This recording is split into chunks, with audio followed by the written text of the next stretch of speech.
Bonjour Pascal, bonjour à tous, bienvenue pour cette semaine du numérique et nous allons aborder ce matin les outils et logiciels gratuits.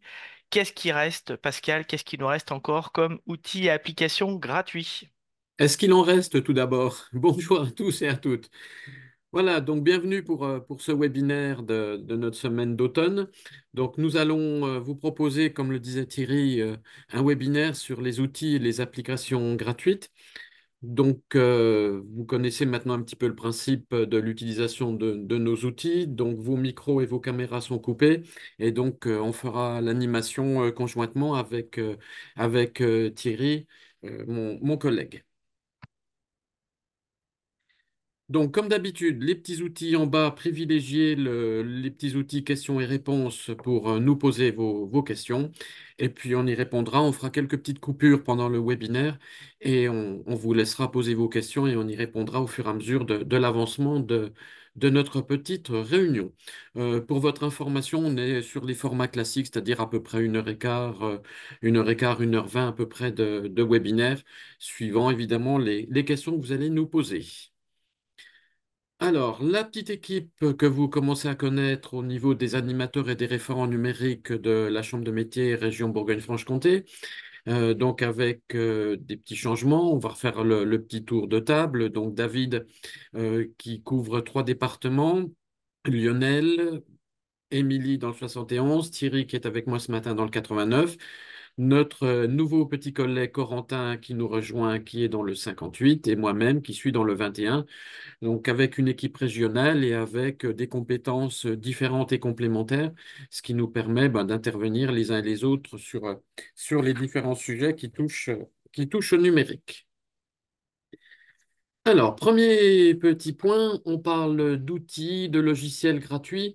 Il y a un amalgame souvent qui se fait, c'est qu'on a tendance à assimiler gratuit et libre. Alors, tout ça, ça vient souvent d'une traduction anglaise, hein. C'est qu'en anglais, on parle de free, et free en anglais, la traduction, le mot, il est le même pour dire libre et gratuit. Mais c'est pas parce qu'un logiciel, il est libre qu'il est forcément gratuit.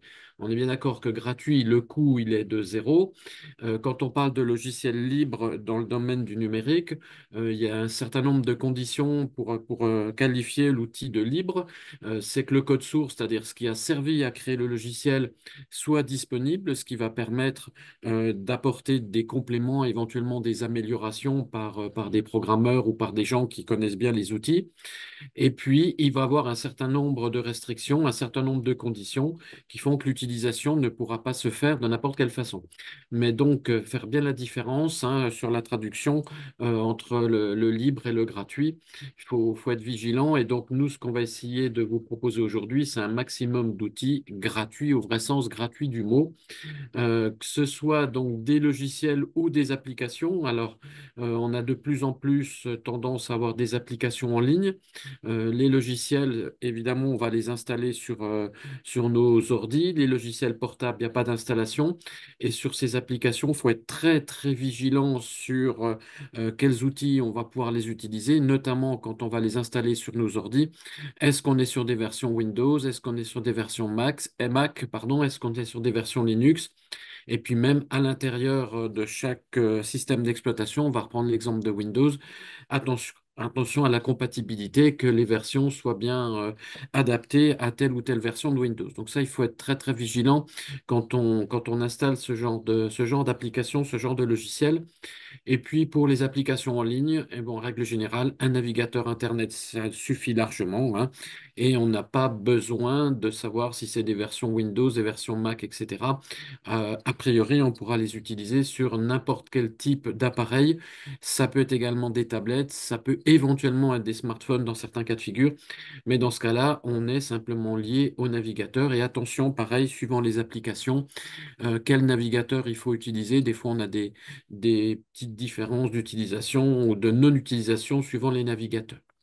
Et puis un point évident, ne payons pas des outils gratuits, hein, c'est la petite semi-conclusion qu'on vous met en bas, donc il faut être très très vigilant.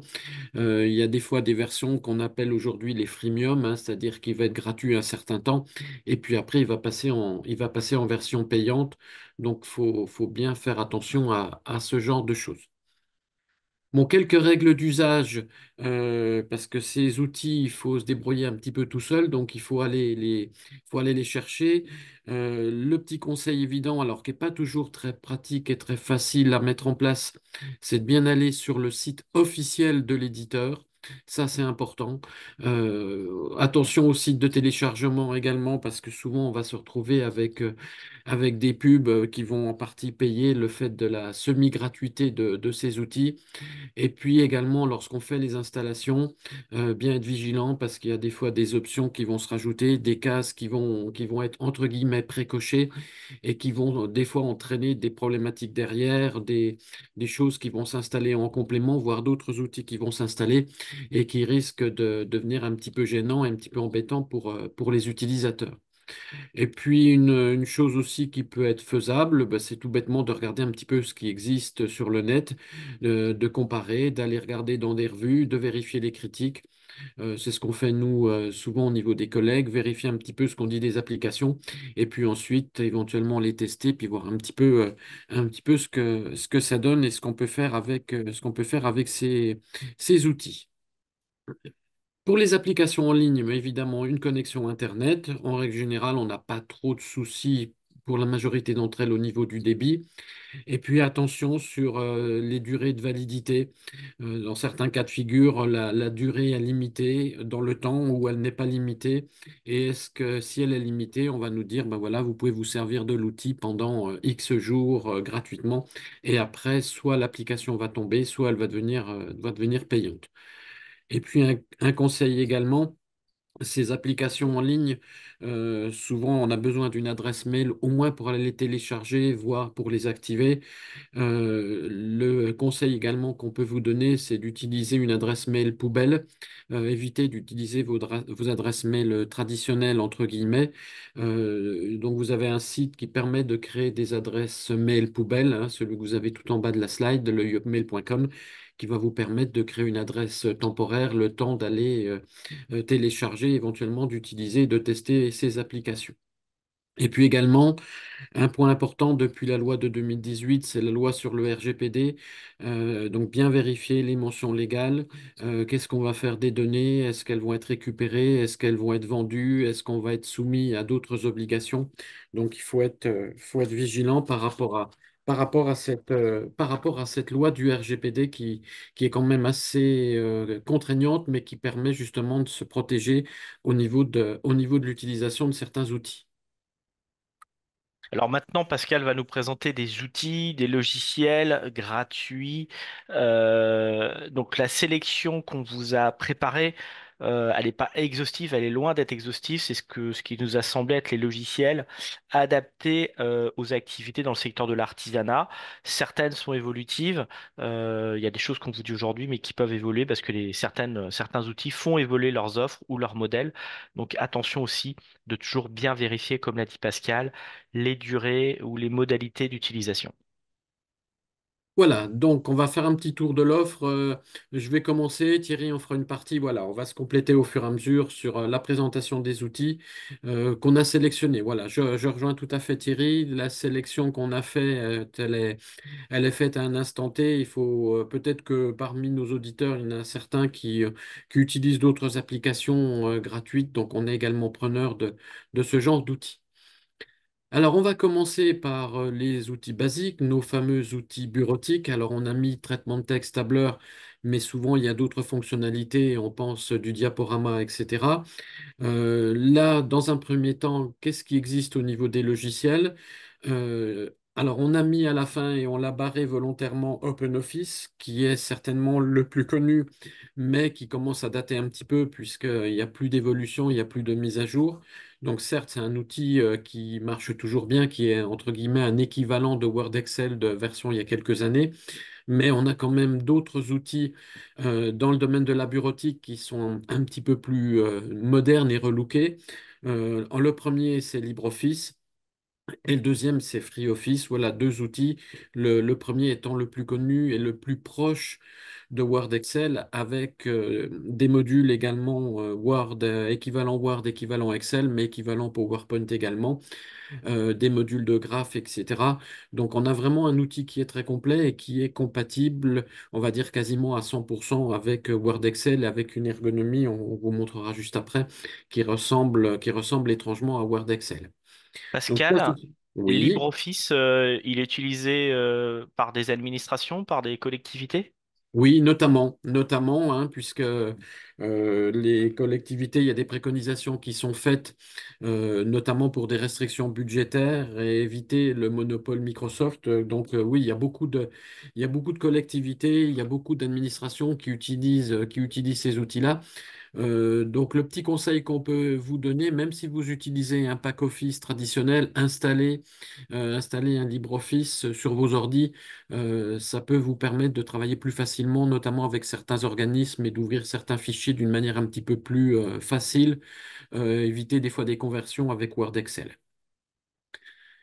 Et puis au niveau des applications, alors deux outils qui sont assez connus, hein. Alors on a mis la suite Google, c'est tous les outils que nous propose Google dans le domaine de la bureautique, hein, qui sont évidemment en ligne, utilisables à partir d'une adresse Gmail et qui va nous permettre bah, de faire à distance en ligne, de travailler sur des applications équivalentes au traitement de texte et au tableur.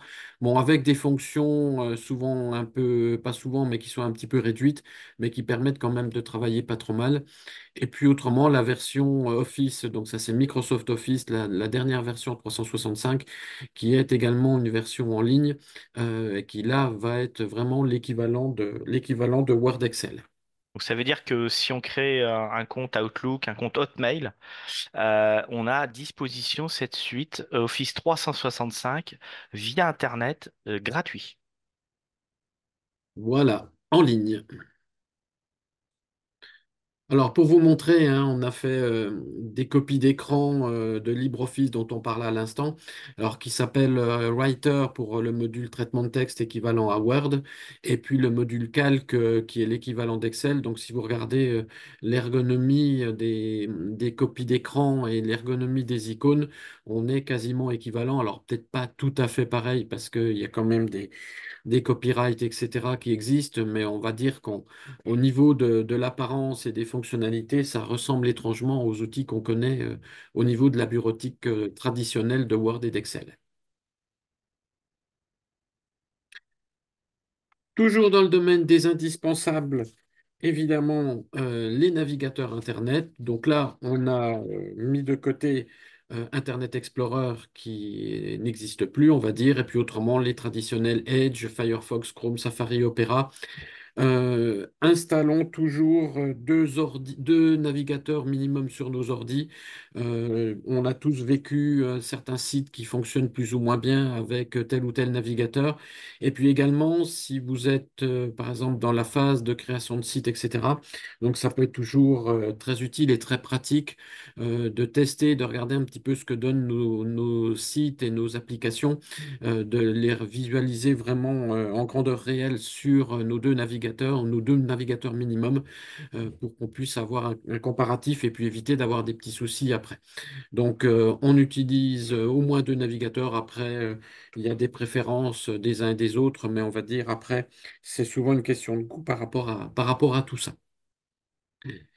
Et puis sur la partie décompression et compression de fichiers, hein, les fichiers zip entre guillemets, donc trois outils qui sont toujours des outils gratuits, le plus connu qui est 7zip, Keka et PAZip qui vont vous permettre de compresser, de décompresser des fichiers. Alors certes dans Windows on peut le faire, Windows sait ouvrir et désouvrir entre guillemets des fichiers zippés. Mais ces trois outils-là vont être plus rapides et plus pratiques en termes de performance au niveau de la compression et de la décompression de fichiers. Et je fais un tout petit retour en arrière sur Microsoft Office dont on parlait tout à l'heure. Les dernières versions de Pack Office permettent d'ouvrir certains formats PDF, certains fichiers en PDF, ce qui n'était pas le cas avant, hein, on ne pouvait pas les ouvrir. Mais aujourd'hui, si c'est des versions ex-version Word converties en PDF, on peut aujourd'hui, à partir des nouvelles versions d'Office, ouvrir les PDF. Mais attention, pas les PDF qui résultent de scans. Alors Toujours, Pascal, hop, oui. Pascal, petite question et ouais, je te coupe juste avant parce que c'est une question qui vient d'arriver justement sur la sécurité, la confidentialité. C'est plus une remarque, hein, c'est pas, c'est sous forme de question, mais quid de la confidentialité des documents conçus sur Office 365 en ligne, voire même d'une façon générale de tous les documents qu'on va créer en ligne via des applications. Alors après, ben, tout dépend où est-ce qu'on va les stocker, hein. Ils peuvent être stockés dans les clouds, ils peuvent être stockés dans les espaces perso, ils peuvent être stockés directement dans nos ordis. Donc la sécurité, bah, et la confidentialité, tout dépend du lieu de stockage qu'on va utiliser. Et après, on le sait tous sur les clouds, après on peut les ouvrir, on peut les partager, on peut les restreindre à certains utilisateurs. Tout dépendra également des droits qu'on donnera aux uns et aux autres. Alors, dans les utilitaires, un grand classique aujourd'hui, que certains d'entre vous connaissent peut-être, qui est une application en ligne qui s'appelle I Love PDF.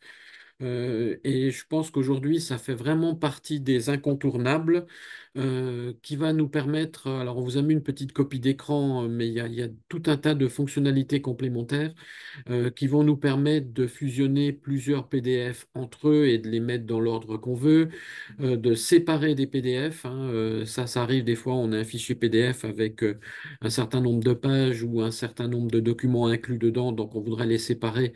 Donc I Love PDF va nous permettre de faire tout ça.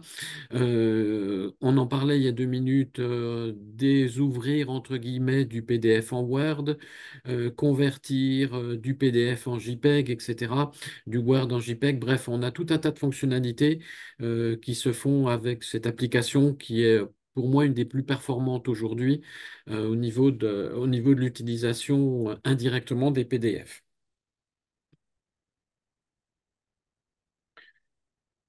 Pareil, dans les outils quasi incontournables, alors là, un logiciel qui va s'installer sur nos ordi qui s'appelle Recuva. Alors Recuva, qui va nous permettre de récupérer des fichiers. Alors on va compléter un petit peu, normalement quand on supprime des fichiers, on va dire sur nos ordis, ils vont aller se placer dans la corbeille. Le problème, c'est qu'une fois qu'on vide la corbeille, ben, des fois, on s'aperçoit qu'on a supprimé des choses qu'on n'aurait pas dû supprimer. Et en théorie, on n'a plus moyen de les récupérer si la corbeille a été vidée. Recuva va nous permettre de récupérer ce qui a été indirectement supprimé. Alors, par contre, avec plusieurs petites remarques, c'est d'une part, il faut le faire tout de suite. Si après on fait d'autres manipulations et d'autres sauvegardes de fichiers ou de réorganisation de disques, etc., malheureusement, ça sera plus faisable. Donc il faut vraiment lancer le Recuva immédiatement. Petit conseil que je donnerais, c'est qu'il soit déjà installé sur l'ordi avant, comme ça on est tranquille, on n'a plus qu'à le lancer.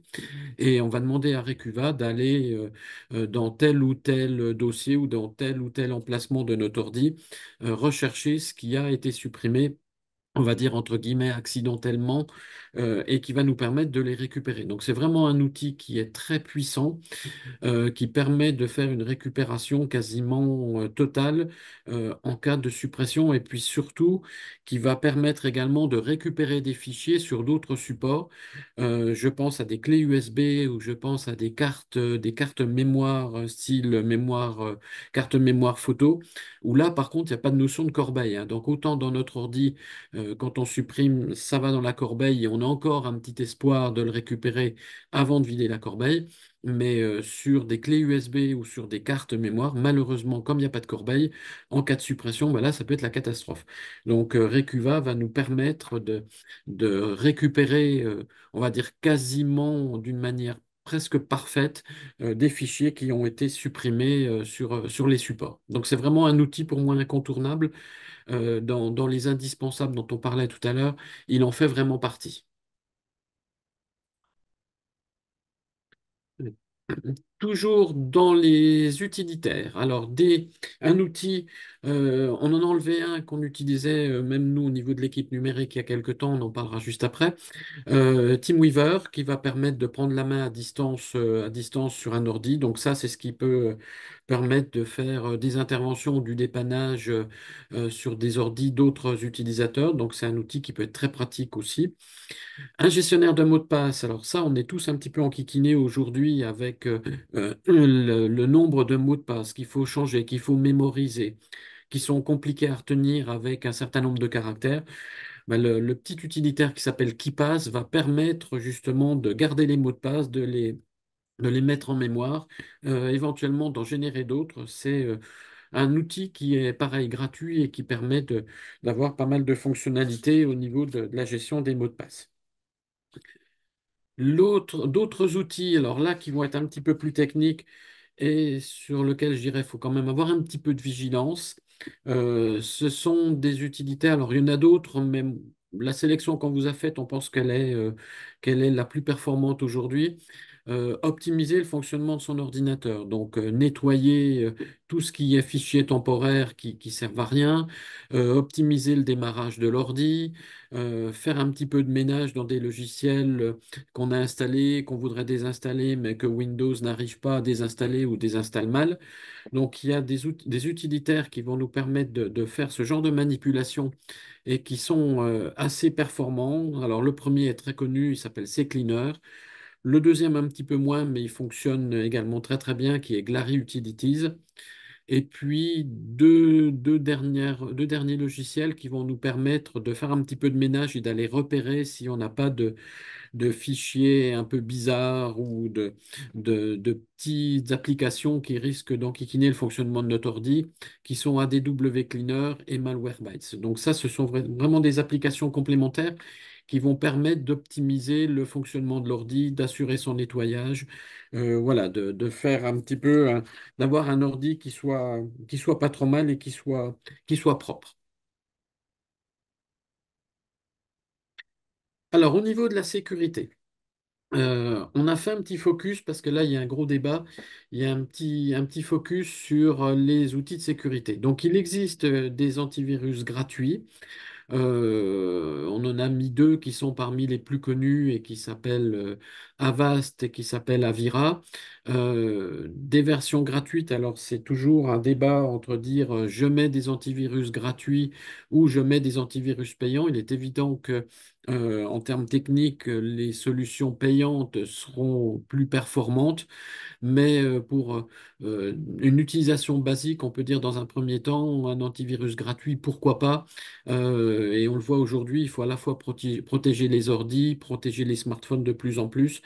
Donc ça peut être des solutions qui sont à faible coût et qui vont, dans un premier temps, avoir une protection minimale de nos ordis et de nos outils numériques. Avec une remarque importante, c'est qu'au niveau des antivirus, on n'en installe qu'un, hein, quel que soit celui qu'on utilise, on en met un, on n'en met pas deux. Donc après, si on a déjà des antivirus qui sont d'origine dans nos ordis, avec des versions payantes, bah, à la limite, on les laisse, on garde ces versions-là. Dans les outils de protection, même si c'est de moins en moins utile, les pare-feux, donc il y en a un gratuit qui fonctionne pas mal, qui s'appelle Zone Alarme, hein, qui va permettre de filtrer les entrées et les sorties de tout ce qui se passe dans nos ordis, au niveau notamment des accès et des connexions extérieures. Et si on travaille par exemple sur du site internet, par exemple, les fameux CAPTCHA, donc ça c'est les petits messages qu'on a en bas pour vérifier qu'on n'est pas un robot avec des textes à taper, avec des petites choses à préciser. Donc il y a un outil gratuit pour générer ces CAPTCHA qui s'appelle JTest CAPTCHA, qui va permettre justement de mettre en place ces petits modules de sécurisation. Et puis dans les VPN, donc c'est ce qui va nous permettre de faire de la navigation sécurisée et d'une manière anonyme entre guillemets. Un outil gratuit qui va bien, qui s'appelle OpenVPN et qui va avoir ses fonctions de protection et de navigation anonyme sur le net pour éviter d'avoir des soucis au niveau de la navigation.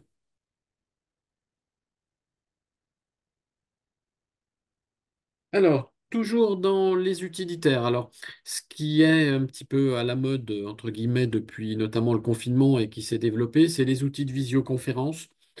On en a mis quatre, hein, c'est les quatre les plus connus. Donc Midjit avec l'adresse que vous avez en haut, un outil de Google aussi qui s'appelle Google Meet, et puis d'autres outils Zoom que nous on utilise aujourd'hui sur nos visios, et puis un outil qui est également très connu qui appartient à la suite Office qui s'appelle Teams de chez Microsoft. Donc ça, c'est des outils qu'on utilise de plus en plus aujourd'hui pour faire des visios à distance, hein, comme on le fait aujourd'hui, donc faire des réunions entre personnes, que ce soit avec ses clients, ses fournisseurs, repérer un petit environnement avant d'intervenir, ça peut être intéressant aussi, des fois avant de se déplacer, d'aller voir un petit peu, de visualiser un petit peu ce qui se passe. Et puis, partager des écrans d'ordi, donc c'est des interventions avant d'intervenir sur l'ordi, de vérifier un certain nombre de choses. Ça, c'est ce qu'on peut faire aujourd'hui avec des outils de visio. Et donc voilà, les outils de visio qu'on vous a mis, c'est parmi les plus connus et qui sont également des outils gratuits. Un point important, alors même si on dérive un tout petit peu de nos applications sur les outils gratuits, les sauvegardes. Alors, les sauvegardes, déjà, il y a un point important, c'est qu'on a tous des données dans nos ordis, on va dire des données sensibles, alors que ce soit en entreprise ou en particulier. Donc, identifier bien les données qui sont sensibles au niveau de l'entreprise et puis sauvegarder tout ça. Alors, la sauvegarde, aujourd'hui, il y a une règle qui est adoptée de plus en plus, qui est la règle du 3-2-1. C'est trois sauvegardes sur deux supports différents et un à l'extérieur ou de l'entreprise ou de la maison ou du domicile. Alors, quand on fait des sauvegardes, faut être sûr d'un certain nombre de choses. C'est que d'une part, on ait vraiment la copie des données, la copie exacte des données, parce qu'on a eu des cas de figure où on croyait avoir fait des sauvegardes et puis quand on avait besoin de les remonter ou qu'on regardait ce qui se passait sur le support, ben on s'apercevait qu'il n'y avait pas tout, ou qu'il y a des choses qui manquaient, ou des fois il y avait même quasiment rien du tout. En cas d'attaque de virus, ben évidemment, il faut qu'on puisse avoir une sauvegarde qui est complètement déconnectée du réseau informatique, hein. Donc, c'est pour ça que la règle de la double sauvegarde, elle est importante, hein. On peut avoir une sauvegarde à distance sur un cloud, mais le jour où il y a un problème de connexion ou un problème de vérolage à distance, ben, on risque quand même d'être embêté. Donc, qu'on puisse également avoir une sauvegarde qui soit en physique à côté de nous. Et puis, c'est la règle du 1 qui reste à la fin. Stockage dans un autre lieu, pas avoir tout à proximité, hein, parce que on a eu des cas de figure, on vous a mis des exemples, en cas de vol, en cas d'incendie, ben, il y a de fortes chances que ou le disque dur externe ou l'autre moyen de sauvegarde qui soit à côté de l'ordi, ben, malheureusement, il soit ou volé ou abîmé ou détruit en cas de problème de la sauvegarde. Donc voilà, la règle basique, la règle du 3-2-1, trois sauvegardes, deux supports différents et un support à l'extérieur de la maison ou de l'entreprise. Et puis souvent, on a des petites remarques en disant, bah oui, mais des sauvegardes, c'est un peu contraignant, c'est un petit peu pénible à faire. Donc on a la possibilité dans Windows de programmer des sauvegardes, mais bon, personnellement, je trouve que c'est quand même pas très pratique et pas très performant. Donc il y a un logiciel gratuit qui va bien qui s'appelle Cobian, qui va permettre de définir ce qu'on évoquait tout à l'heure, quelles données je veux sauvegarder. Donc, je vais choisir au niveau de mon ordi les dossiers, les répertoires qu'on veut sauvegarder. On va indiquer ensuite où est-ce qu'on veut le sauvegarder, sur quel support. Donc, qui peut être un support physique ou non physique ou dans l'ordi ou ailleurs. Et puis ensuite, on va pouvoir programmer la sauvegarde en disant, bah, je veux que ma sauvegarde se fasse, par exemple, tous les jours à midi ou tous les 2 jours ou tous les 3 jours, etc. Et donc comme ça, on va pouvoir automatiser les sauvegardes qui se lanceront automatiquement avec ce petit utilitaire, avec ce petit logiciel. Évidemment, il faut que l'ordi il soit allumé. Donc la petite contrainte que ça peut entraîner, c'est que ça ralentit un peu l'ordi, surtout si on fait des gros volumes de sauvegarde. Mais ça, c'est le genre de choses qu'on peut lancer par exemple entre midi et deux, ou lancer une période où on n'utilise pas l'ordi, on le laisse allumer, et puis on fait la sauvegarde à ce moment-là. Alors, pour compléter un petit peu les propos de Pascal sur la sauvegarde, la sécurité, soyez très très vigilants à la protection des données ou à la perte de données. Donc, comme c'est noté, identifier les données sensibles, en fait, c'est quelles seraient les données que j'aurais besoin si j'avais tout perdu pour redémarrer mon entreprise. Alors souvent, on nous dit devis, facture. Bien sûr, c'est des documents importants, mais il n'y a pas que ces documents-là. Il y a aussi toutes les photos, tous les plans, toutes les recettes de cuisine, tout ce que vous avez conçu, et il n'y a que vous qui le détenez. Autant une facture et un devis, on pourra peut-être aller le rechercher auprès de son comptable, auprès de clients, de fournisseurs. Mais des documents que vous avez vraiment produits, créés, il n'y a que vous qui allez les détenir. Donc là, ce sont des données d'autant plus importantes à sauvegarder. Et lorsqu'on va les sauvegarder, de s'assurer, lorsqu'on les sauvegarde notamment sur le cloud, que ces données sont encore disponibles. Je fais un petit parallèle sur la création de sites Internet, où il y a des outils qui nous permettent de sauvegarder en ligne des données. Mais si vous arrêtez votre abonnement ou votre contrat d'hébergement, eh ben, les données, vous n'aurez plus accès, donc vous n'aurez plus accès aux sauvegardes. Donc de bien s'assurer que les sauvegardes, elles sont situées sur un outil sur lequel je peux le consulter, télécharger, visionner les documents. Et de télécharger, de sauvegarder aussi, ça peut être aussi les logiciels ou Mm. des clés de connexion, de mots de passe qui peuvent être très utiles, qui sont utiles maintenant pour lancer des applications ou logiciels. Et quand on vient de recevoir deux petites questions, Pascal. Une avec le navigateur Opera, est-ce qu'il y a bien un VPN? Et donc je vous le confirme, il y a bien un VPN qui est Oui, intégré avec Opera d'Office qu'il faut activer dans les paramètres. dans les paramètres, dans les options, ouais, tout à fait. Et aussi une question qui revient un petit peu aussi sur le partage des documents avec mes clients, avec mes contacts. Est-ce qu'on peut leur garantir la confidentialité? Je dirais là, faut bien aller voir les conditions générales d'utilisation de l'application, de l'outil. Euh, Attention, il y a des documents où il faut un mot de passe pour se connecter, et d'autres documents, il suffit simplement d'avoir le lien. Donc si ce lien fuite, après, tout le monde peut avoir accès aux données. Donc faites bien attention lorsque vous partagez des données sur le cloud, de bien comprendre et de bien connaître les conditions d'utilisation. Vous savez, les petites lignes qu'on lit pas, mais que Mm. faudrait qu'on les lise un peu plus. Ouais, et puis pour compléter les remarques de Thierry sur le partage, hein, on est aussi vigilant quand qu'est-ce qu'on donne comme droit aux autres personnes, hein, quand on fait c'est très pratique et c'est très utile de faire du partage de documents, du travail collaboratif. Mais quel droit on donne aux autres personnes, aux interlocuteurs? Est-ce qu'ils ont simplement le droit de consulter? Est-ce qu'ils peuvent consulter et modifier? Est-ce qu'ils peuvent simplement regarder? Voilà, tout ça, faut être très très vigilant et des fois, il y a des options par défaut qui sont mises dans certaines applications et qui peuvent entraîner des soucis derrière. Et puis pour compléter un petit peu ce qu'on évoquait sur la notion de sauvegarde, il faut faire attention, on a abordé la question tout à l'heure dans le cadre du RGPD, la protection des données personnelles. Aujourd'hui, on est responsable de nos données. Donc en cas de vol ou en cas de piratage, etc. Faut être vigilant, c'est on peut être entre guillemets tenu responsable de conséquences qu'il peut y avoir suite à des vols de données, etc. Donc ça, il faut être très très vigilant par rapport à ça.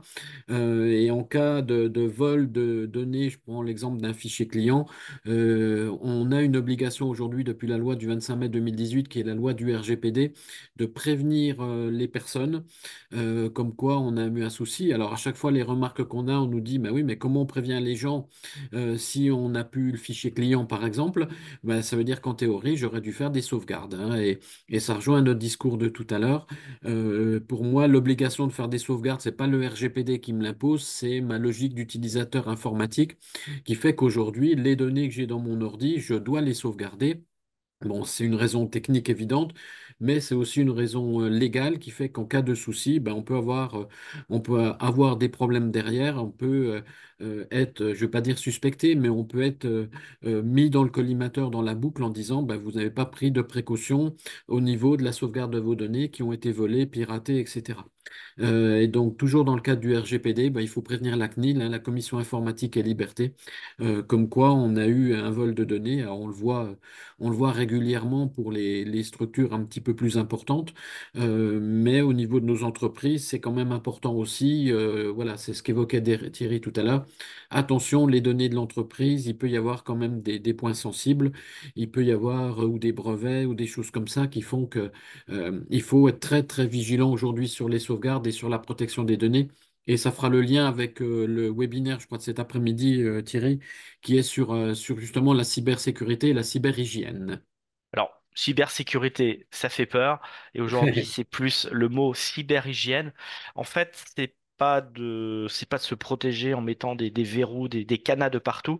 C'est d'avoir une posture au quotidien pour ne pas n'avoir des situations à risque ou des comportements à risque qui peuvent engendrer des dysfonctionnements dans l'entreprise de perte de données. Et donc ça, voilà, c'était le petite parenthèse pour le webinaire de cet après-midi avec les services de la gendarmerie. Et ça permet d'enchaîner, Pascal. Tu nous as parlé de sauvegarde. Et là, j'ai une question. C'est comment on fait une sauvegarde sur le cloud? Alors, comment ou avec quoi? Alors, eh ben justement, avec quoi? Alors, C'est la avec diapo quoi? suivante. Ben voilà, merci, voilà, c'est la diapo suivante. Donc, alors, il y a beaucoup d'opérateurs, il y a beaucoup de structures aujourd'hui qui vont proposer des clouds et des espaces de stockage en ligne, hein. On en a tous via nos opérateurs de téléphonie, via nos outils informatiques, etc. Donc, ils vont tous le proposer. On en a mis quelques-uns à l'écran là pour vous donner des pistes, hein, le Framadrop. Alors, avec, suivant les dispositifs, des tailles variables au niveau du stockage des documents qu'on va pouvoir mettre, éventuellement des durées variables, et puis après, il peut y avoir des coûts. Si on dépasse la taille de départ, ben, on peut avoir derrière une facturation, etc., des coûts à payer pour augmenter la taille et éventuellement la durée de la sauvegarde. Donc le Google Drive le permet également, le OneDrive de Microsoft également, mais vous voyez avec des espaces qui sont moins importants. Le Dropbox aussi qu'on connaît bien. Et puis, on revient à notre discours de tout à l'heure, attention aux droits qu'on va pouvoir donner. Et puis, si vous avez des gros fichiers à envoyer à des utilisateurs, alors on sait qu'aujourd'hui, on a de temps en temps des problématiques avec certaines messageries où à partir d'une certaine taille qui varie suivant les outils de messagerie et les opérateurs, les fichiers passent ou ne passent pas. Donc, on a plusieurs applications qui vont permettre de faire de l'envoi et du partage de gros fichiers. On vous en a mis trois, donc WeTransfer aujourd'hui qui est un des plus connus, avec de plus en plus une double authentification, hein, c'est-à-dire que quand on va envoyer le fichier à notre destinataire qui va recevoir un lien, ben, on va avoir une confirmation à donner via notre adresse mail pour donner le code de validation de ce transfert. Un autre qui s'appelle Gros Fichier. Et puis, on vous en a mis un qui est l'outil officiel de l'administration française qui s'appelle France Transfert. Parce que bon, j'ai eu le cas personnellement suite à des envois que je voulais faire à certains services de l'administration française. Au niveau de la préfecture notamment, bah, ils n'acceptaient pas ni les WeTransfer, ni gros fichiers. Et eux, l'outil officiel qu'ils utilisent, il s'appelle France Transfert. Ça marche pareil, hein, c'est la même logique, mais qui est un outil validé par l'administration et validé par les services de l'État, donc qui, dans certains cas de figure, peut être même obligé, hein. Moi, j'ai eu le cas de figure pour des envois de fichiers, on m'a dit, ben, si vous voulez nous envoyer nos fichiers à nous, administration, ben, vous êtes obligé de passer par France Transfert. Ça marche pareil, hein, c'est la même logique, mais c'est l'outil qui est, entre guillemets, validé et officiel par l'administration. Alors, je rappelle les points de vigilance. La durée, exemple, je fais des sauvegardes de mes données sur Framadrop.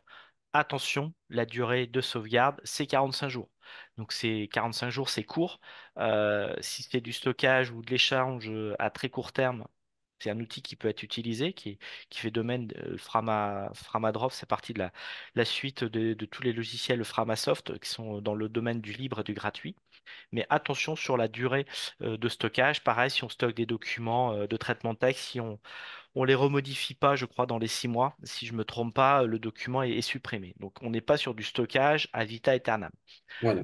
Google OneDrive, WeTransfer, la durée est de 7 jours, hein, si ma mémoire est bonne, hein. 7 jours, voire un peu moins Un même. peu Je crois que moins, ou 5 jours. ça a Ouais, encore baissé. Avant, on avait des durées qui étaient même de 10 jours, et puis je vois que ça a tendance à baisser de plus en plus, avec des codes ou de l'authentification, comme tu l'as indiqué. Et pareil, quand la personne télécharge le fichier, on a une alerte. Quoi, celui qui a déposé le fichier reçoit une alerte. Donc, il y a beaucoup de traçabilité. Et après, on a des outils comme Google Drive, OneDrive ou Dropbox qui ont des tailles, je dirais, différentes de stockage. Et l'avantage de ces outils, c'est qu'on va pouvoir les synchroniser, c'est-à-dire que la sauvegarde va pouvoir se faire automatiquement de mon disque dur vers ces outils de Google Drive, de OneDrive, de Dropbox ou d'autres outils. Donc, on a une synchronisation automatique.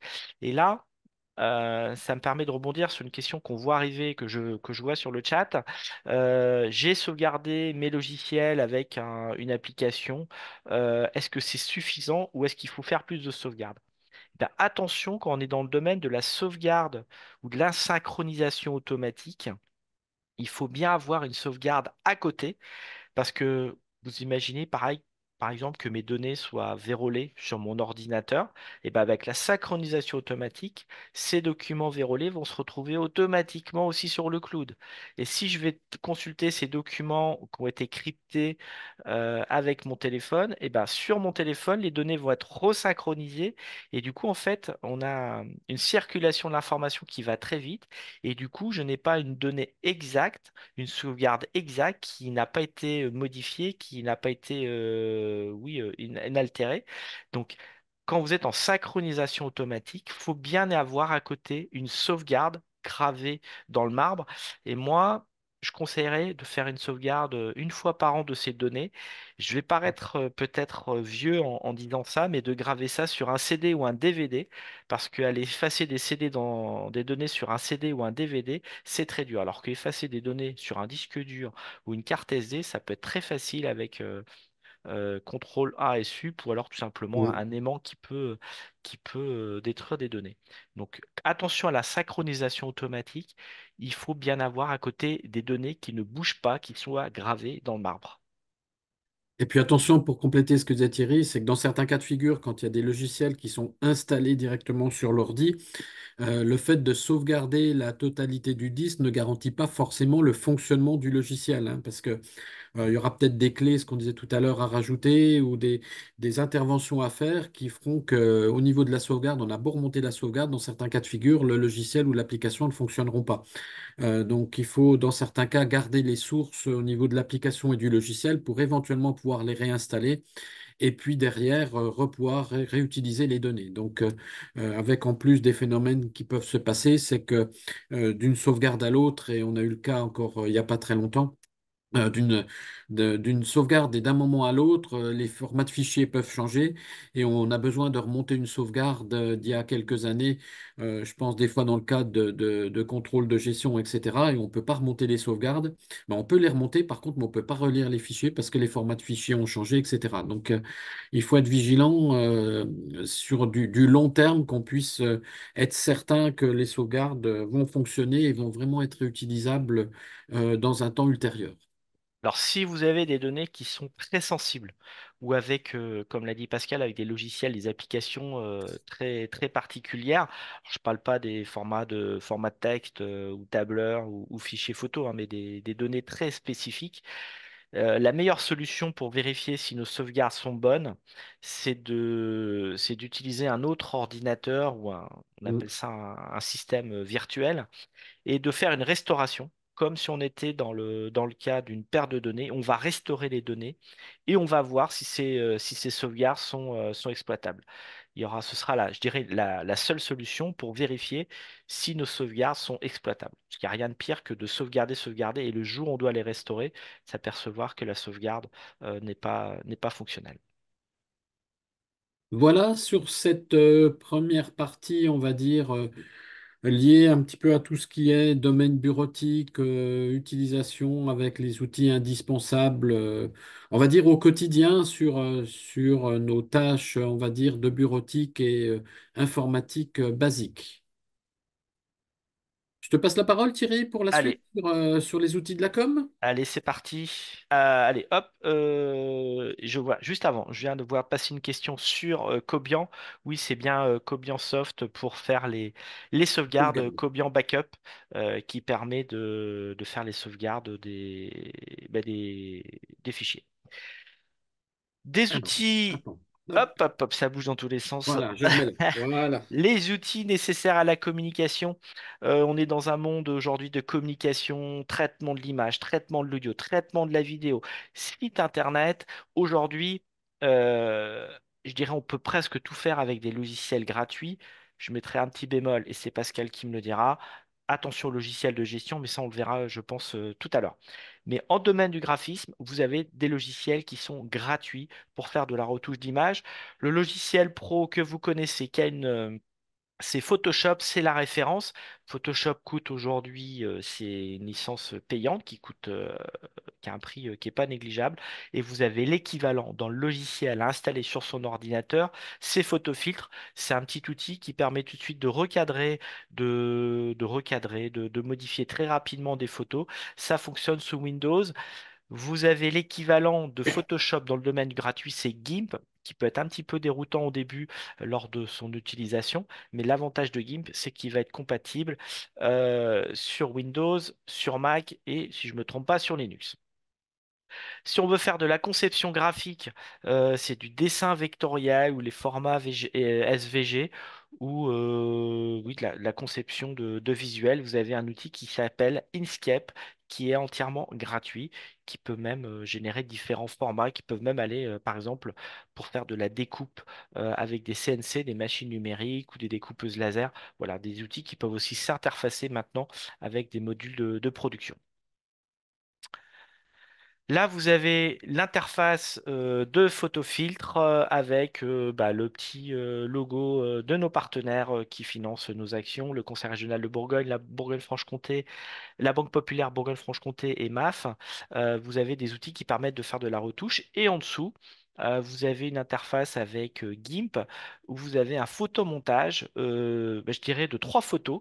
Un champignon qui avait été pris dans la forêt, détouré avec GIMP, un beau ciel bleu et une pelouse, un pré à la campagne. Et évidemment, cette photo n'existe pas, mais c'est un assemblage de trois photos réalisé avec de la découpe avec GIMP et c'est un petit montage qui a pris à peu près une demi-heure pour faire cet effet, même avec l'effet de l'ombre du champignon. Voilà, donc des logiciels pro qui permettent de faire des montages très pointus.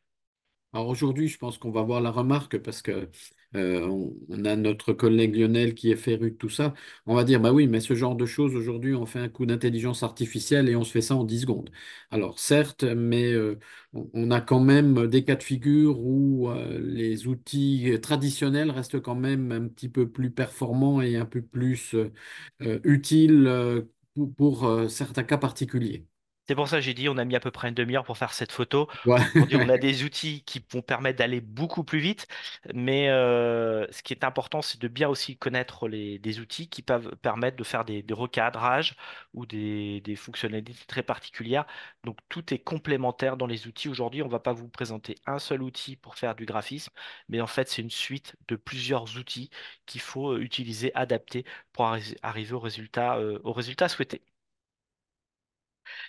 Des applications, tiens, il y en a une que j'ai pas vue, Pascal, qui me vient en tête. Ah, bah si, je la vois, pardon. Les applications en ligne, il y a paint.net, il y a Pixio. Pixio, Et le troisième moi personnellement, que j'utilise pas mal, c'est Photo PEA. C'est l'équivalent de Photoshop en ligne gratuit.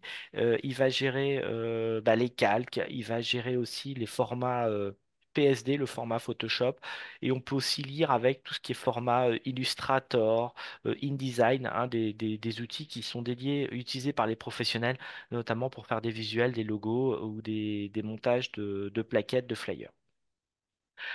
Pascal, tu parlais d'intelligence artificielle. Il y a un outil, Canva ou Canva, qui prend de plus en plus de place, qui permet de faire en ligne des supports de communication, des visuels. Alors, on a cité les publications Facebook et Instagram. Pour ceux qui veulent faire une publication, l'intérêt de Canva, c'est qu'il va directement vous mettre le bon format du visuel. Et en plus, si on est sur un bandeau Facebook, c'est plutôt un format paysage. Il va tout de suite vous mettre les bonnes dimensions. Et ce qui permet de gagner énormément de temps dans le montage ou la réalisation de son visuel. Ça permet aussi de faire des cartes de visite, des flyers, des affiches, des invitations, des petites vidéos, hein. C'est pas un logiciel de montage vidéo, mais ça permet de faire des rapports. Quoi, je veux dire, la liste, elle est très longue parce que ça évolue de jour en jour. Et le gros avantage aussi avec Canva, c'est au lieu de se retrouver devant le syndrome de la page blanche, on va pouvoir lui donner des mots-clés. Exemple, là, je suis en train de préparer mes visuels pour préparer mes publications Facebook pour annoncer les fêtes de Noël. Eh ben, je peux lui donner des mots-clés comme Noël et il va tout de suite me présenter, me proposer des visuels adaptés à la thématique que je souhaite et les mettre en forme. Donc Canva peut être un très bon outil je dirais, c'est un peu le couteau suisse de la création graphique, du graphisme pour les artisans. Alors, il y a la version gratuite hein, qui est déjà très performante, et puis après, on peut passer à une version payante pour aller un petit peu plus loin, mais déjà avec la version gratuite, on est déjà pas mal, hein. Et si jamais vous devez passer à du payant, vous n'êtes pas obligé de vous abonner sur plusieurs mois. Vous pouvez vous dire, je m'abonne sur un mois et pendant un mois, je fais le maximum de mes travaux, j'arrête l'abonnement et je me rabonne 6 mois après, par exemple. Ça peut être une petite astuce.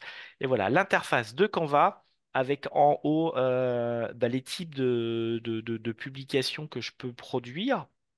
Donc là, tout de suite, il nous met des visuels, par exemple la publication Facebook, la page de couve, faire un bon cadeau, une affiche, un flyer. Et en dessous, on est dans la réalisation. Donc là, c'était le syndrome de la page blanche pour ma publication Facebook. Et là, on n'est pas à Noël, mais on en était. On est en train de préparer les soldes. On peut directement prendre la petite diapo où c'est marqué solde annuel d'été, la faire glisser sur la droite. Et là, tout de suite, le visuel s'est mis en place.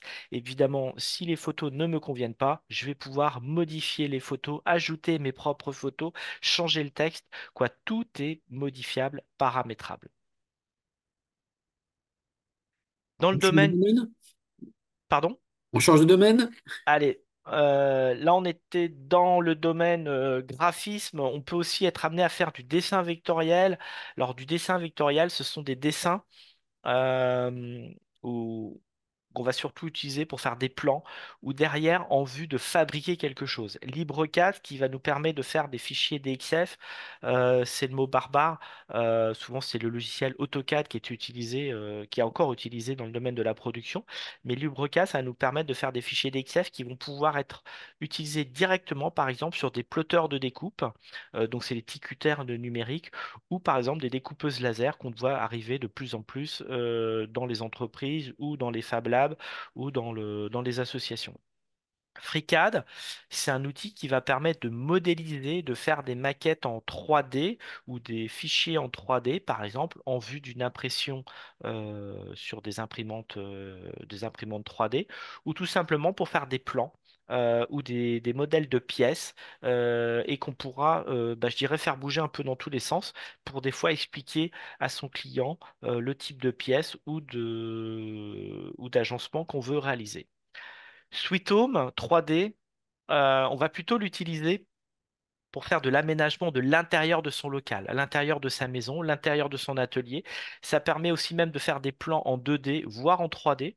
J'ai des artisans qui l'utilisent en 2D, notamment pour faire les plans, pour faire les demandes en mairie, pour des dossiers d'accessibilité. Donc c'est vraiment des outils qui peuvent être utilisés, je dirais, au quotidien. SketchUp, c'est pour avoir la coquille du bâtiment. C'est utilisé des fois par des architectes aussi. C'est plutôt la coque du bâtiment.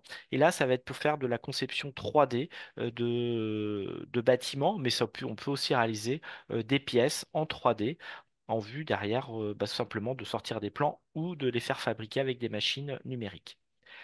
Blender, c'est un outil qui est gratuit, qui est très très très puissant, qui permet de faire des rendus de produits, de visuels, euh, mais avec des photos qui sont très très réalistes. Je dirais aujourd'hui, lorsqu'on voit sur des catalogues sortir des produits, bah, parfois ces produits n'ont pas encore été fabriqués, mais le rendu était tellement réel qu'il a été réalisé avec des outils. Et aujourd'hui, vous avez des outils gratuits comme Blender qui permettent de le prendre, de le réaliser.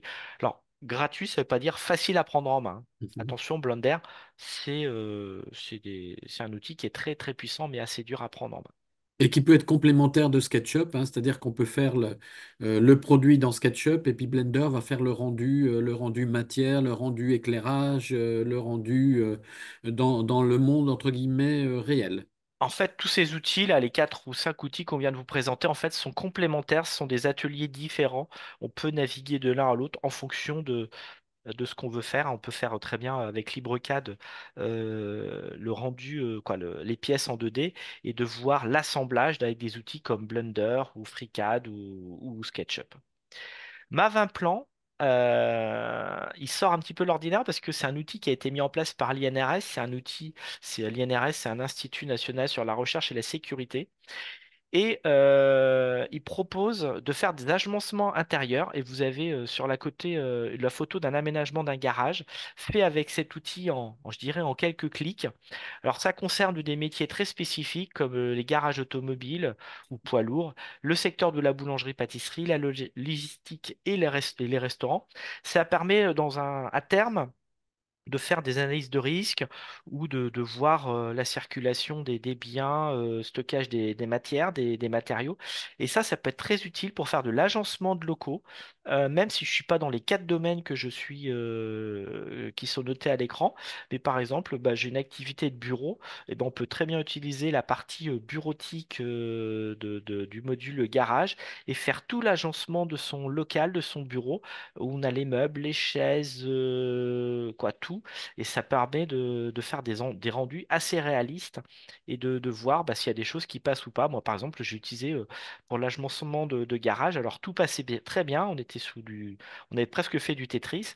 Et lorsqu'on avait bah, tout mis en place, on s'est aperçu qu'on pouvait plus sortir les voitures parce qu'il y avait des choses qui bloquaient au niveau des ponts ou des poteaux. Donc, ça permet tout de suite de se rendre compte de la réalité. Et ça, c'est des outils qui sont gratuits, simplement un compte. euh, et pour créer des rendus, mais je dirais on peut l'utiliser pour tout type de métier. Des outils techniques pour de la gestion de projets, c'est Gantt Project ou Trello. C'est plutôt pour faire les différentes étapes lorsqu'on est dans un processus, lorsqu'on organise une manifestation ou lorsqu'on est sur un projet avec différentes étapes à prévoir. Et tout ça, ça permet de le mettre par écrit et d'avoir je dirais un petit organigramme ou un planning de suivi. Et dans le domaine du planning, on a l'outil qui s'appelle Monday. Il est en ligne, Pascal, j'ai un Oui, doute. oui, oui, Il est oui. en ligne, c'est un outil qui est en ligne.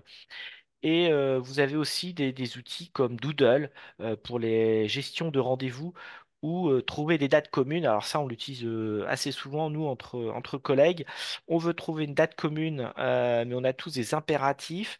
Et ben, on crée un petit sondage, on dit, bah voilà, est-ce que vous êtes disponible lundi de telle heure à telle heure, mardi de telle heure à telle heure? Les gens votent. Et en fonction du résultat, bah, tout de suite, ça nous permet de fixer très rapidement une date ou des dates de rencontre, de rendez-vous ou de travail, de prestations, plutôt que de s'envoyer 50 000 mails. Pascal, est-ce que tu es disponible lundi? Ah bah non, oui, mais David, il est disponible tel jour. Et ben là, on peut gagner énormément de temps pour prendre des rendez-vous. Et il y a notamment beaucoup de collectivités qui l'utilisent. Alors, il y a Doodle, il y a un outil chez Framadette aussi, hein, qui fait à peu près la même chose. Voilà. Ce qu'on disait tout à l'heure, la liste, elle n'est pas forcément exhaustive. C'est plus pour vous donner un petit aperçu de tout ce qui existe et tout ce qu'on peut faire. Dans le domaine de la vidéo, de l'audio, vous avez le lecteur multimédia VLC Media Player. Je dirais c'est l'incontournable qu'on devrait avoir sur tous nos postes parce qu'il va gérer tous les types de formats de vidéo et d'audio avec les systèmes de codec, hein, les différents types de formats de fichiers. Donc c'est l'indispensable à avoir, même s'il y en a qui sont installés d'office sur notre ordinateur. Ça, c'est pour lire les documents. Et après, pour, je dirais, faire du montage vidéo, vous avez OpenShot qui permet de faire du montage vidéo, je dirais, assez simplement. Et vous avez un nouveau qui arrive, c'est CapCut, qui fait la même chose qu'OpenShot, mais qui est peut-être un peu plus, je dirais, orienté utilisation smartphone et qui permet de faire des rendus très très rapides, de mettre en valeur, de faire des montages sur ces vidéos qu'on aura filmées avec son téléphone. Donc CapCut aussi à recommander. Et si je me trompe pas, Pascal, on a notre collègue Lionel qui maîtrise très bien cet outil et qui Oui, propose des ateliers sur l'outil et la prise en main de cet outil. exactement. Et donc là, c'était sur le montage vidéo et vous avez des outils équivalents pour le montage audio, Audacity, qui va permettre de recouper des bandes sonores ou de la musique. On aurait pu citer des outils pour de la création musicale, pour agrémenter ces vidéos, mais ça, c'est des choses, je dirais, nouvelles, qui se développent de plus en plus avec l'IA, l'intelligence artificielle. Exemple, voilà, d'un outil en haut, c'est Audacity qui permet de faire du montage et vous avez la voix qui est en stéréo qui va permettre de couper. Par exemple, je voudrais que le milieu parce que le début et la fin ne m'intéressent pas du discours ou de l'intervention. Et en dessous, vous avez le montage, la table de montage avec OpenShot. On a des pistes. On a la première piste qui est la bande sonore, la musique de fond. La piste 3, vous avez la vidéo qui se lance et puis vous avez le petit truc bleu. En fait, c'est pour mettre un petit fondu pour que la vidéo s'affiche progressivement ou des effets de rotation. Et tout ça, c'est prévu dans les outils. Donc là, c'est l'impression écran avec OpenShot, mais CapCut, c'est le principe de piste est identique. C'est simplement l'interface qui va changer et les fonctionnalités où il y aura des effets qui seront proposés, je dirais, qui sont déjà un peu plus poussés. Voilà. Voilà, sur la partie communication, Alors, sur la peut-être. partie communication, je vois pas passer de Il n'y a pas questions. communication, ouais, voilà, sur les outils, on va dire audio-média, hein. Voilà, je vois pas passer. Donc, n'hésitez pas à nous poser des questions, même s'il y a des choses qui vous viennent après, on y répondra. Eh ben, je te laisse continuer sur les réseaux sociaux. Alors, les réseaux sociaux, des outils, je dirais, gratuits à utiliser, c'est Facebook. Facebook, alors, à titre professionnel, on va créer une page. On ne peut pas communiquer avec un profil. Un profil, on va créer un profil avec un nom, un mail, un nom et un prénom. Et on ne peut pas faire de communication avec un profil. On vous invite à ce profil à uniquement avoir des amis et à restreindre cette communauté. Et la page, elle est plutôt dédiée à faire une communication très large. On n'a pas d'amis, mais on a des gens qui vont s'abonner. Et donc, pour une entreprise, il est important d'avoir une page Facebook qui soit le plus ouvert possible et qui va permettre de publier des informations. Le risque avec un profil, si vous faites de la promotion du commercial, c'est qu'on vous ferme votre compte alors qu'une page va être dédiée à Facebook. Instagram, pareil, ça permet de publier des visuels, des images. Alors, on aurait pu citer TikTok ou d'autres réseaux sociaux. En fait, ce sera d'utiliser son réseau social en fonction, je dirais, du public, de sa cible, de la tranche d'âge ou des habitudes ou X comme ou Twitter. Mais avoir plein de réseaux, plusieurs réseaux sociaux, ça prend du temps. Faut publier sur Facebook, faut publier sur Instagram, et vous avez des outils, par exemple, comme Studio Creator, qui vont permettre de publier automatiquement sur Facebook et Instagram et de programmer, de paramétrer ces publications. C'est-à-dire que bah, dès aujourd'hui, je peux programmer toutes mes publications jusqu'à la fin de l'année et de dire elles vont être publiées tel jour à telle heure. Et ça nous permet aussi de faire du gain de temps. Donc voilà, des outils qu'il faut aller fouiller, notamment sur les applications de Facebook ou Instagram, pour aller programmer automatiquement ces publications. Bon, voilà. Hop, communiquer sur les réseaux sociaux. Un réseau social, alors on voit arriver YouTube. Et ben en fait, YouTube, c'est une chaîne pour publier des vidéos. Et aujourd'hui, les stats nous disent que le réseau social le plus utilisé au monde aujourd'hui, c'est YouTube. Et je crois que, Pascal, il y a un atelier spécial YouTube cette semaine. Oui, je suis en train de vérifier, c'est jeudi matin à 9 heures. Comment réaliser sa première chaîne et comment créer sa chaîne YouTube. Ça Et sera je, jeudi matin à 9 heures. avec les intervenants de chez Google. Oui. Voilà. Vous avez aussi des réseaux sociaux comme LinkedIn, donc plutôt à usage professionnel pour créer du réseautage entre entreprises ou pour faire du recrutement. TikTok, public plutôt jeune. Et WhatsApp, ça fait partie des réseaux sociaux, mais moi je le mets plutôt dans l'envoi de type SMS ou de créer une communauté pour échanger, pour communiquer. Alors, il y en a d'autres, hein, on n'est pas exhaustif On aurait forcément. pu mettre Pinterest, C'est ça. Twitter, X, voilà. Mais donc l'important, ça va être de communiquer avec le public, mon public cible, pour bah, échanger le maximum d'informations. On était sur les réseaux sociaux, site internet, ça a fait l'objet hier d'un webinaire, on va pas le refaire, mais différentes étapes pour créer son site internet. La première étape, c'est de bien définir ses besoins, le cahier des charges. Qu'est-ce qu'un cahier des charges? Eh ben, on va mettre par écrit ce que je veux faire avec mon site internet. Est-ce que je veux faire un site vitrine? Est-ce que je veux faire un site de e-commerce? Est-ce que j'ai une charte graphique qui m'est imposée parce que moi, mes couleurs de mon entreprise, par exemple, c'est le bleu et le rose? Quelle fonctionnalité je veux? Qui va faire le site internet? Si je fais appel à un prestataire, est-ce qu'il va tout faire de A à Z ou est-ce qu'il me réalise deux, trois pages et puis c'est moi qui fais le complément? Donc on va mettre tout ça par écrit et plus ce cahier des charges sera bien fait, plus il sera complet, plus on sera efficace et moins il y aura de risque de tension entre le prestataire et je dirais le client. Et si on le fait soi-même, ce site internet, ça permet aussi de se poser 5 minutes, de prendre du recul et de dire bah, comment je vais organiser mon site, comment je vais y aller, euh, qu'est-ce que je vais faire. Et du coup, à terme, ça va nous faire gagner énormément de temps. Je passe à la réalisation du site internet, soit je le fais moi-même en solo, soit je fais appel à un prestataire, ou alors on peut très bien le faire soi-même, mais en étant accompagné, par exemple, à travers des formations. Et au niveau de la chambre de métier, on propose des formations, création de site internet. C'est des formations de 4 jours. Alors, avec un outil qu'on préconise, quoi. On propose un outil en formation qui s'appelle WordPress. Il y en a d'autres. On ne peut pas faire des formations sur tous les outils parce que bah, ce serait très compliqué en tant que le pauvre animateur. Il faut qu'il maîtrise tout et on a des demandes très différentes. Mais aujourd'hui, on utilise plutôt WordPress parce que WordPress, c'est un outil qui est le plus utilisé au monde. Il y en a qui ont utilisé Joomla, qui utilisent encore Joomla. L'inconvénient de Joomla, c'est qu'on ne peut pas faire de boutique en ligne. Vous avez aussi Drupal. Vous avez des outils qui sont propriétaires, Wix, Jimdo, alors qui permettent de faire des rendus très rapides de site internet. Mais attention, on n'en est pas le propriétaire. On n'a pas une maîtrise à 100% et il peut y avoir des coûts qui sont pas négligeables. Et si on veut faire une boutique purement de vente en ligne, on a PrestaShop, c'est l'équivalent de WordPress avec le module e-commerce. Mais attention, PrestaShop peut avoir des modules payants.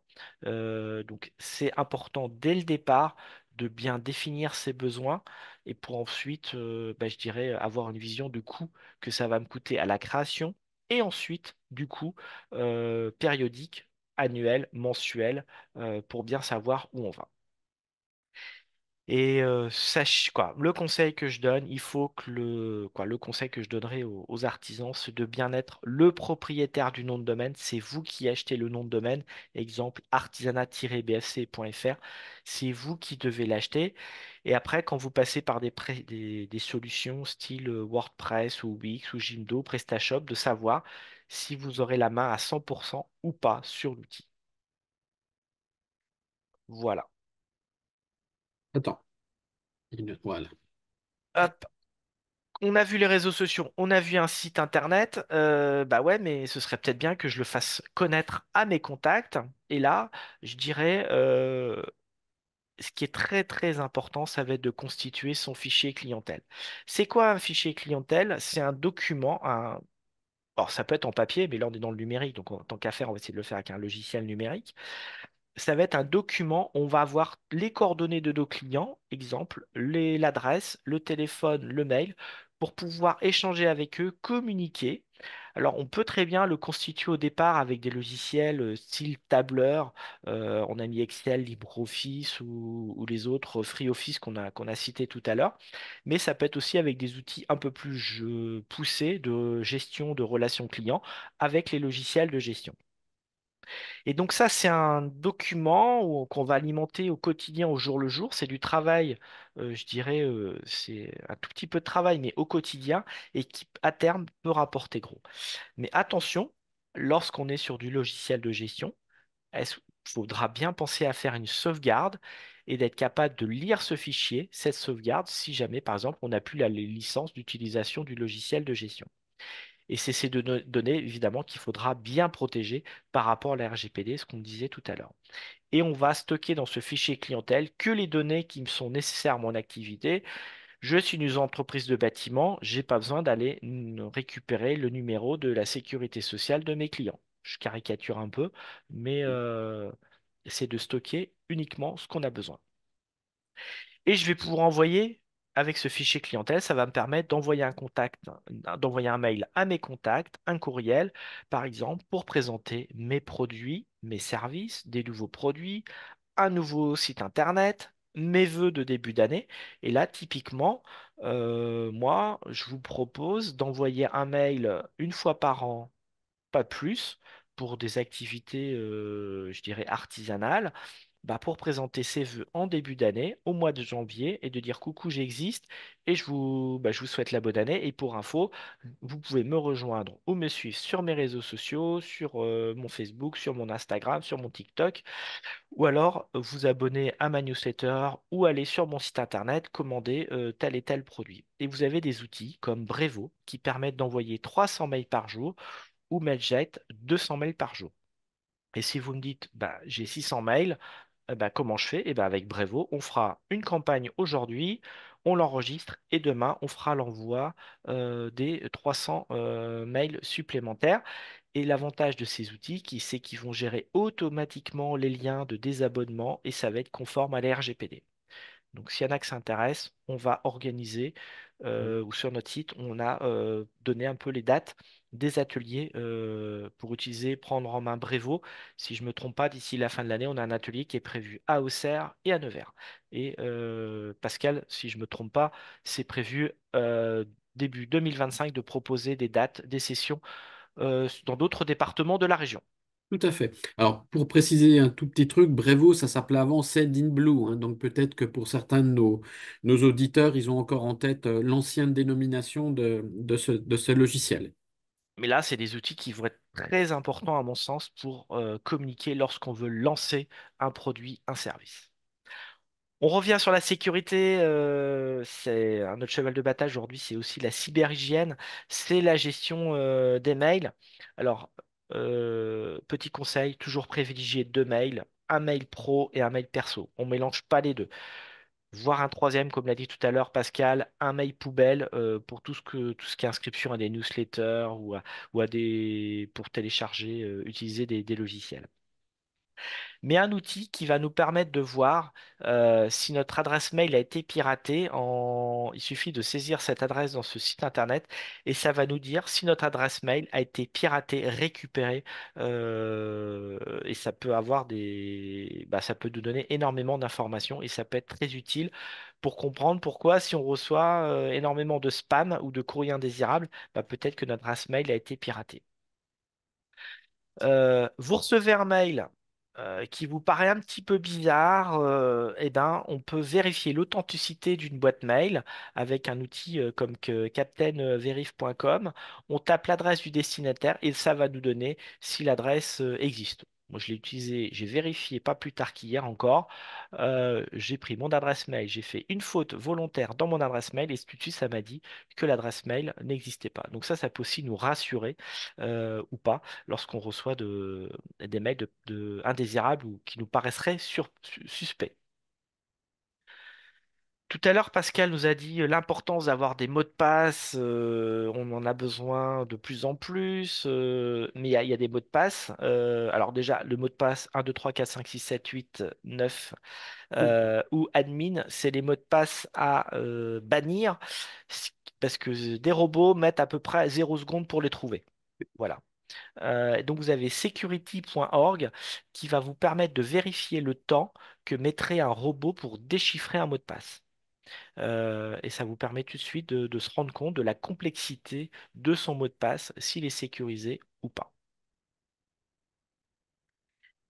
Et l'IA dans tout ça, l'IA c'est quoi? C'est l'intelligence artificielle. Eh bien, on a des outils qui vont nous permettre de nous aider à produire, à développer.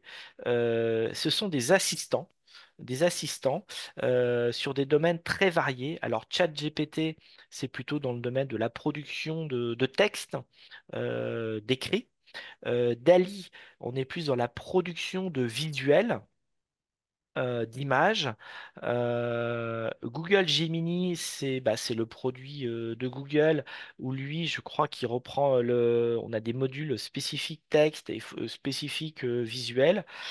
Et CapCut, je l'ai cité tout à l'heure dans le domaine de la vidéo. Alors Pascal, on en note 4 à l'écran, mais en fait cette liste, elle est C'est ce que j'allais dire. Voilà. Mid-journée, on pourrait rajouter. Alors, avec des petites précisions, on a plusieurs webinaires sur l'intelligence artificielle. C'est de plus en plus compliqué de trouver des outils gratuits dans la IA, a priori, hein. c'est très, oui, aujourd'hui, vous prenez tous les logiciels, intègrent de l'IA systématiquement. On les voit sur les outils Google, on les voit sur les outils Photoshop.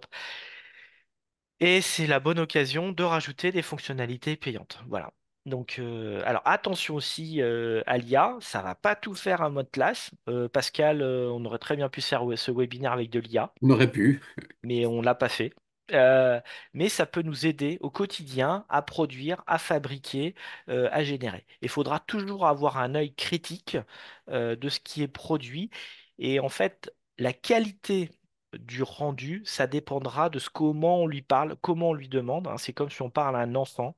Il y a une manière de lui demander des choses et il peut nous répondre des choses complètement à côté de la plaque si on ne s'adresse pas de la bonne manière ou si on n'utilise pas les bons termes. Donc l'utiliser l'IA, oui, mais ça veut dire qu'il faut avoir des notions à côté de l'outil. Moi, je me sentirais pas capable d'animer un webinaire sur les logiciels gratuits en n'ayant aucune connaissance, parce que derrière, quand il y aura des questions des auditeurs, Ça va être un peu compliqué. rideau, page blanche. Voilà.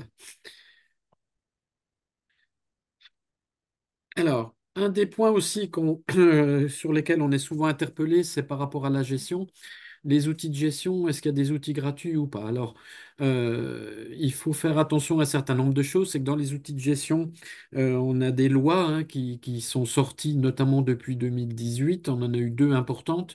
La première qui s'appelle la loi antifraude, qui donne des préconisations sur la façon de faire sa gestion, de sauvegarder ses documents, de les archiver, etc. Donc tout ça, c'est très clarifié et très spécifié. Et également, on en a déjà parlé plusieurs fois dans le webinaire, la loi également de 2018, du 25 mai, sur le RGPD.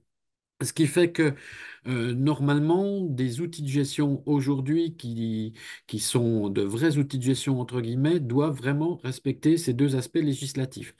Donc, ça veut dire qu'il faut être très, très vigilant au niveau des outils gratuits, qu'on puisse télécharger dans les outils les deux attestations, loi antifraude et loi du RGPD. Ça, c'est très, très important pour qu'on ait vraiment des outils conformes à la réglementation.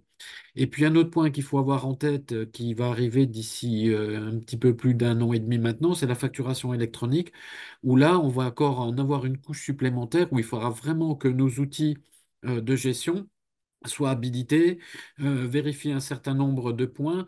Et ce qui veut dire que là, si aujourd'hui, il y a encore quelques entreprises qui le font, même si elles sont un petit peu hors clou, d'utiliser Word Excel pour faire les devis et les factures, 2026, il va falloir oublier. Là, c'est complètement interdit et de toute façon, ça sera plus utilisable au niveau de ces systèmes de facturation électronique. Donc, il faut être très, très vigilant au niveau des outils de gestion par rapport à ça.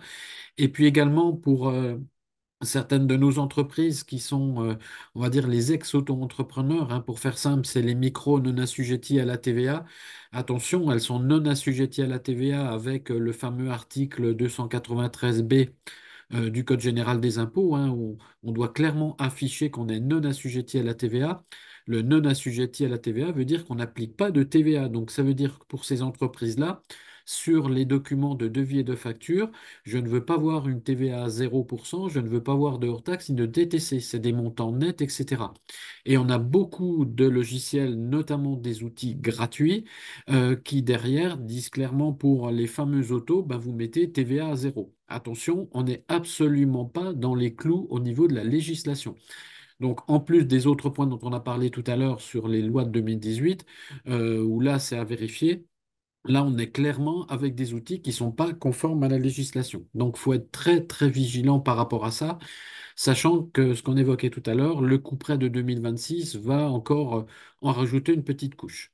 Alors, couperet 2026, ok, mais ne vous précipitez pas dès aujourd'hui à changer tous vos logiciels pour être conforme à 2026, parce que la loi devait tomber en 2024, si je ne me trompe pas, Pascal. Oui, oui, Il y a eu un petit rétropédalage et oui. il y avait déjà des éditeurs de logiciels qui proposaient des formules, des packages, alors que la loi était même pas encore validée, votée.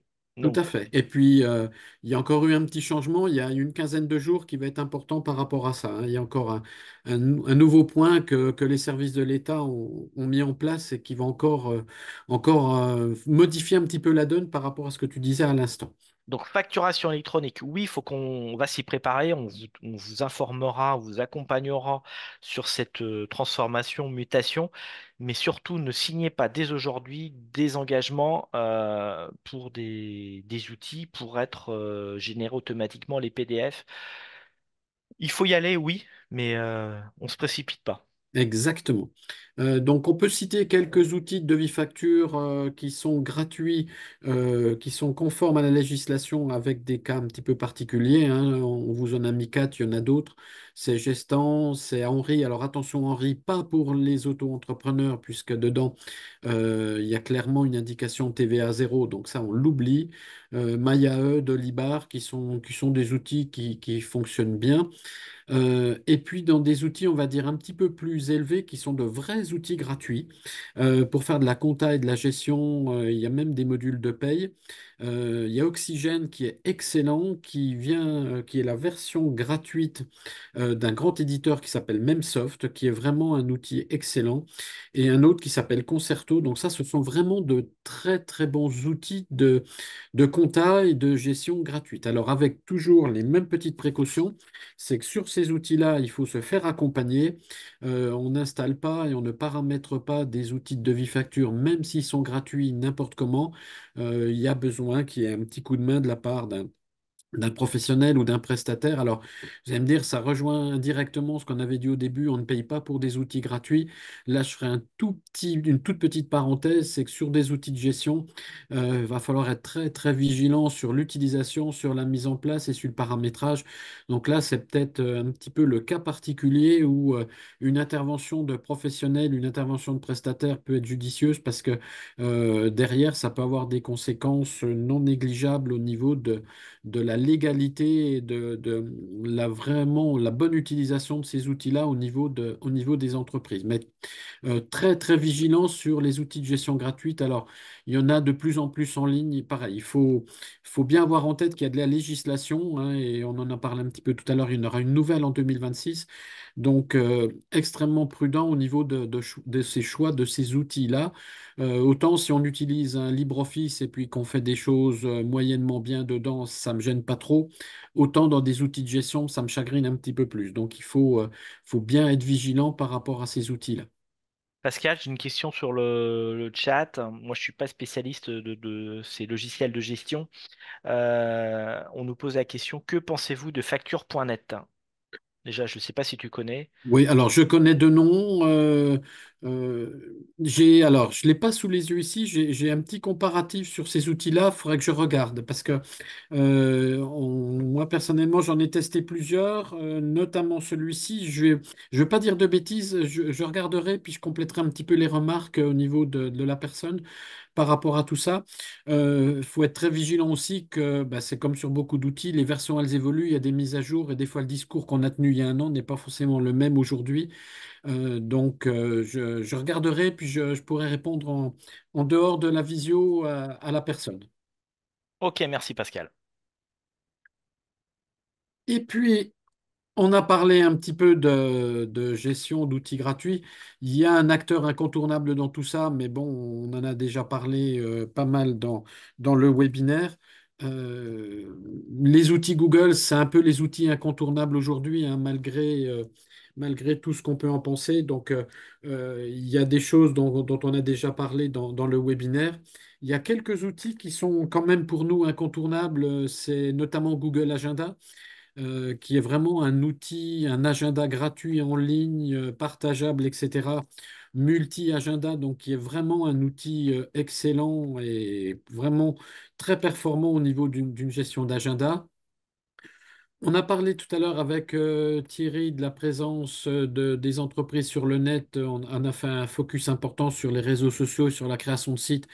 Évidemment, il ne faut pas oublier l'outil incontournable pour présenter son entreprise et son établissement qui s'appelle la Google Fiche Établissement, l'ex-Google My Business, qui est vraiment le passage incontournable pour une présence de nos entreprises sur le net. Bon, on a parlé, voilà, on va parvenir sur ce qu'on a déjà dit, le Google Drive avec les outils de stockage, les outils de bureautique. Un outil également qu'on utilise pas mal, qui permet de faire des formulaires gratuitement pour des études de marché, des enquêtes de satisfaction, etc., qui s'appelle Google Forms. Voilà, qui est vraiment un très très bon outil qui permet d'avoir des sondages et puis derrière récupérer les informations sous forme de tableau, de faire un petit peu du dépouillement, de statistiques, etc. sur tous ces outils-là, hein. Et puis les autres, bon, on a parlé du YouTube, on a parlé d'un certain nombre d'outils, ça on le fait régulièrement dans nos webinaires au niveau des référencements de sites, hein. Il y a plusieurs outils chez Google qui permettent d'optimiser et de travailler vraiment sur le contenu des sites Internet, peut-être plus en direction des webmasters que certaines de nos amis. Mais voilà, il y a un certain nombre d'outils qui sont quand même relativement performants dans la sphère Google. Voilà, donc on ne pouvait pas quitter ce webinaire sans faire un petit focus sur ces outils-là. Voilà, et on a mis des petits points-points parce il y en a plein d'autres. Un logiciel de gestion, je vois passer dans le chat Ciel. Pascal, on oublie. Ah, Ciel, on oublie. Ciel n'existe plus officiellement. Il a été racheté par le groupe Sage. Voilà, il est plutôt en perte de vitesse qu'autre chose. D'accord. Et son remplaçant gratuit, c'est Oxygène? Quoi? Oui, ouais, Un ouais, moi équivalent. Un ouais, équivalent. ouais, ouais, tout à fait. Voilà, pour conclure un petit peu sur ce qu'on peut vous proposer au niveau de la chambre. Donc, on l'a on l'a déjà évoqué un petit peu. Donc, pour beaucoup d'entre vous, vous connaissez nos actions maintenant, hein. Donc, l'accompagnement des entreprises peut se faire sous différentes formes. Alors, on a un système d'autodiagnostic qui peut être très pratique où, on va dire, entre 5 et 10 minutes, on peut se faire un petit état des lieux sur la situation de l'entreprise.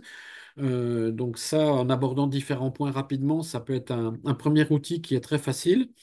Et puis ensuite, les outils sur lesquels on peut vous accompagner, donc un vrai diagnostic numérique de l'entreprise avec un certain nombre de préconisations derrière. Les cahiers des charges, Thierry en a parlé tout à l'heure, très important quand on fait de la création de site. Et puis, postérieur à la création de site, bah, faire un petit diag du site Internet, c'est pas négligeable, hein, de faire un petit état des lieux. Et j'irais même au-delà, diagnostic de présence web, hein, pas uniquement diagnostic de site.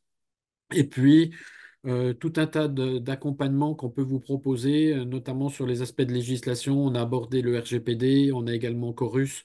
Voilà, on peut vous aider sur ces outils-là et puis également des accompagnements un petit peu plus ciblés sur des domaines qu'on a abordés au cours du webinaire, sur les réseaux sociaux, sur la gestion client. Alors avec aujourd'hui, au niveau de la chambre, différentes formules, hein. On a des accompagnements gratuits, on en a qui sont payants.